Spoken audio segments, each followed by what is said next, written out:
Hey, welcome back to Wellness Business Builders Mentoring. Tonight's topic is really pertinent for the political time that we're living. If you can't find a negative niche now, I don't know what to say to you because this is gold for you. A lot of us are doing this, I've noticed, but I thought for those that aren't consciously seeking this out to use it as leverage, I thought I'd bring this to your attention so that you've got some extra homework, some things to talk about on your social media, some posts to make, and some topics to hit those really integral pain points, such as petrol going up at the moment. This war that's brewing is bringing about so many things that we can talk about as difficulties that are happening. People are struggling financially, they're struggling with their health and well-being, they're struggling with all of these things. And if we can't find a negative niche and offer a solution, then you're missing this opportunity. It's a golden opportunity. And this is how marketing works, actually. But I'd like you to reflect on what is your why? What is your why? Why are you doing this? What is your why to turn up every day, to be consistent, to speak your truth, to actually get into business alone instead of just going and doing a boring old job that caps your income? Why are you this risk taker? So I want to just remind you what my why is. It is to raise the vibrational frequency.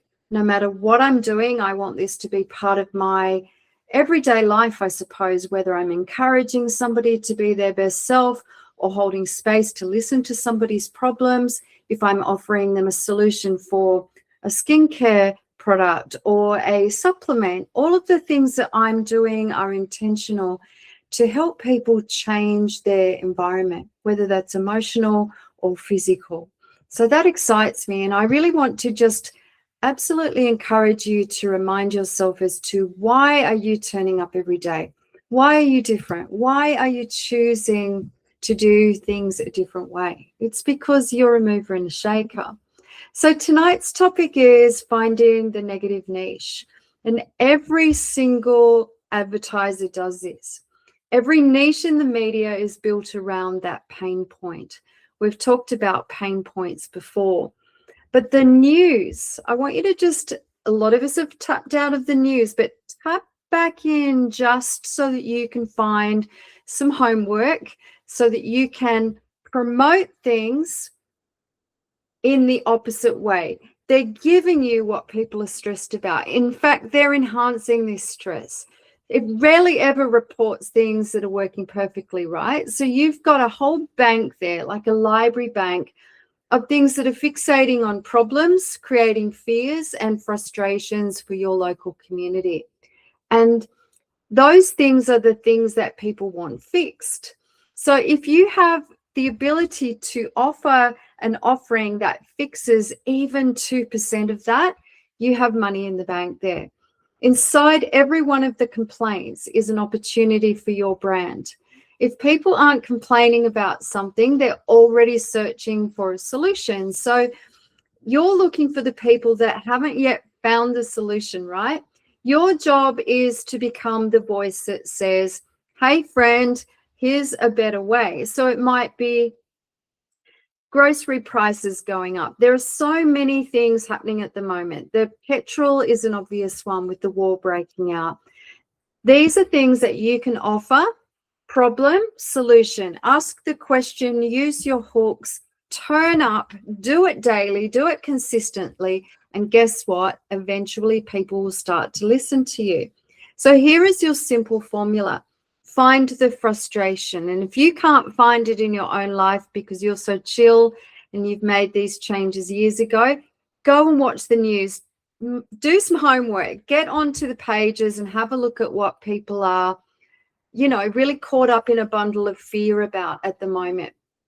Name the problem, identify it, be really clear with your conversation in that, and then offer the alternative. So what is it? And we'll discuss some at the end of this conversation. I've got a little list here of my negative niche topics so that you can get working on your social media even straight after this call. Here's the conversation that already exists. People hate toxic chemicals in cleaning products. And your context is that most people don't realize that their kitchen spray is even more toxic than their toilet cleaner. These things are open for discussion. They're open for you to educate on. Look, they're open for live conversations so that you can get others involved, even if they're debating this. One thing that I've noticed at the moment, including myself, people feel exhausted and burnt out. And here's your content. You're not lazy. Your nervous system's fried. Now, everything around us is there to make us feel this way so that we just are more easily manipulated, where we just give up. We just go for the easiest fix. You know how this works, right? You go and buy the takeaway food when you're feeling exhausted after working too many hours. People are literally overwhelmed with life these days. And here's your context for that. Your mind isn't broken, it's overloaded.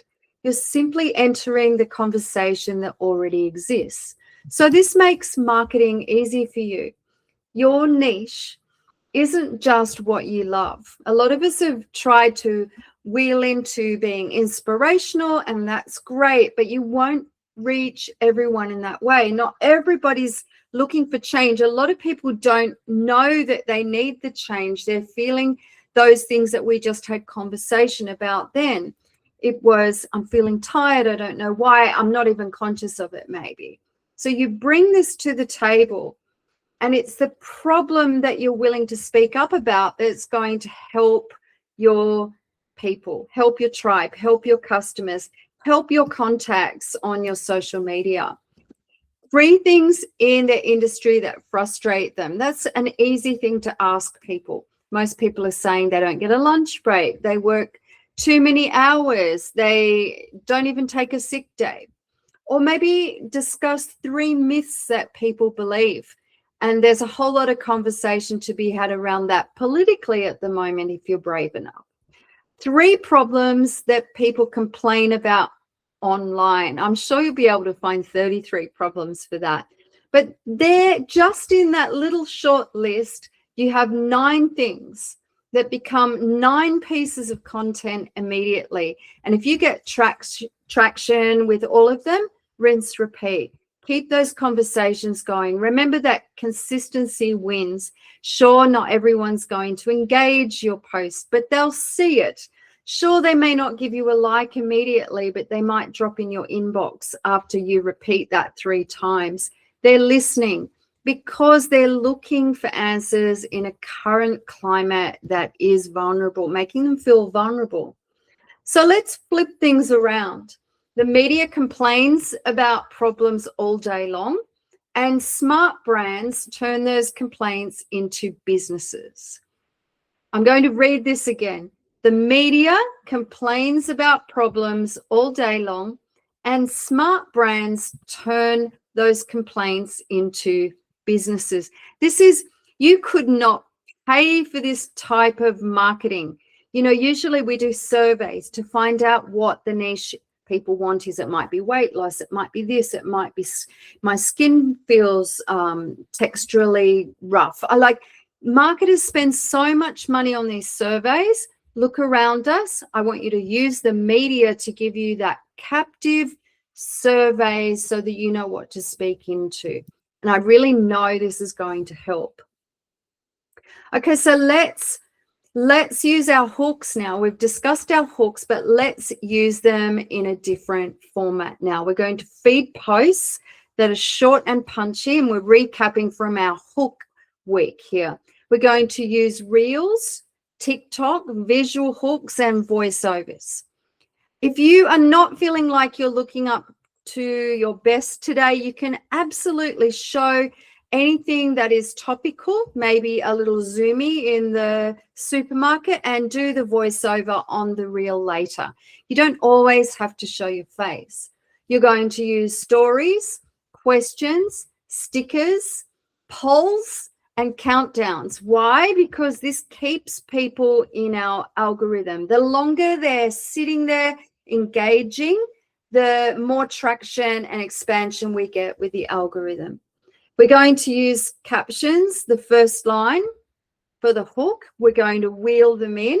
We've discussed this, and if you missed that training, I absolutely insist that you go and recap on that particular one. And use visuals, a collage of social media formats with a highlighted first line. Make sure the first line is sitting within the square of your post, because if it's a reel, it will crop to a square on your grid on your Instagram. Here's some common mistakes though. Hooks that are too vague. You might be beating around the bush and not cutting to the topic here. So if you're talking about inflation, get to the point quickly. Put it in your big banner that sits within the square and say things like, is inflation driving you crazy lately? And you will notice that people will relate to the hook that you're giving them. Hooks that overpromise or clickbait, we've discussed that. Hooks not aligned with your brand voice. So if this is new for you, dip your toe in and run with it. If it works for you, change and pivot. Make this who you are within your branding. You're not trying to be controversial. You're trying to be a problem solver. But in order to be a problem solver, you actually need to point out the obvious, which is often perceived as controversial. And I want you to use the visuals. I showed you an example of the big red X, something that stops people in their tracks. Have a look if you've forgotten how this is done. At every single newspaper, every single magazine cover, they will have visuals there using symbols that speak to your subconscious mind, colors that stop you in your tracks, often red, orange, yellow, these down in the belly, sacral and below grounding colors that make you either feel safe or unsafe. So I want you to use this as a play. You know, you've got your branding colors, yes, but this time we're using the chakra colors to make people stop, feed their intuition. They intuitively know that red means danger. So use this to your advantage now with a clever hook and then give them a solution. I really believe that we live in the cusp of a golden era. That's what I've been hearing angels and guides tell me for many years now. And if we don't take advantage of presenting a different way to others, then we're doing them a disservice. Does it feel uncomfortable? Sure. Are we growing in this new ability to push things out and be the voice? Absolutely. But I want to tell you this. You were born to be the top, not the tail, the lender, not the borrower. You were born for this season. Your soul chose to be here now, birthing beauty out of chaos. And if you can't do that in a simple social media post, then you need some practice, my friends. Drop me a comment if this has been helpful, and share this with your friends if you feel that they might benefit from this training. Yes, they do need to be signed up to Melaleuca to tap into all of the trainings in our group. But what better time than now to be with a company that is debt-free, that isn't running on the stock market, that isn't ballooning, inflating prices and taking advantage of people? What type of company would you choose when there's a petrol crisis and you can't afford to fill up your car, so you're buying online? You would choose somebody that reduced the packaging so that they're using less of these fossil fuel oils. All of these things are great things that you can speak into that are aligned with this particular season. I've been a little quiet on my socials lately, but I'm inspiring myself tonight. And if you're inspired to get talking into these topics, I want you to make a commitment with me this week to start talking about what problems we're witnessing and what solutions we're offering here. Thank you for joining me. I really do appreciate you. And if you're watching this later, drop underneath the video #replay so that I know who's keeping up. Thank you so much.